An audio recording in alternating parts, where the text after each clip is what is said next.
আসসালামু আলাইকুম। Abul farming two থেকে আমি মোহাম্মদ আবুল হোসেন।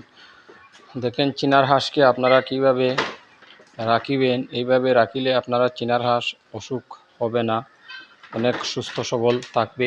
এইভাবে ঘরের ভিতরে বাঁশের চাং দিয়ে চিনার হাঁসকে রাখতে পারিবেন এবং সাথে কিছু পানির ব্যবস্থা করে দিতে পারবেন। এই যে আমি এখানে কিছু পানির ব্যবস্থা করে দিয়েছি, তারা তাদের প্রয়োজন মতো পানি এবং খাবার খেতে পারবে এবং নিচ থেকে কোনো ঠান্ডা লেগে থাকতে পারবে না। তাই প্রতিদিনকার ভিডিও পেতে আমার চ্যানেলটা আপনারা সাবস্ক্রাইব করে রাখবেন এবং সাবস্ক্রাইব করেছেন যারা তাদেরকে ধন্যবাদ। আমার এখানে পাইবেন চিনার হাঁসের বাচ্চা, রাজহাঁসের বাচ্চা, টার্কি মুরগের বাচ্চা, তিতির মুরগের বাচ্চা, অরিজিনালি দেশি মুরগের বাচ্চা। আমার ঠিকানা মাসাব এগ্রো ফার্ম, পূর্ব হামিদপুর, জুড়ি হাঁস মুরগের খামার পরিচালনায় মোহাম্মদ আবুল হোসেন।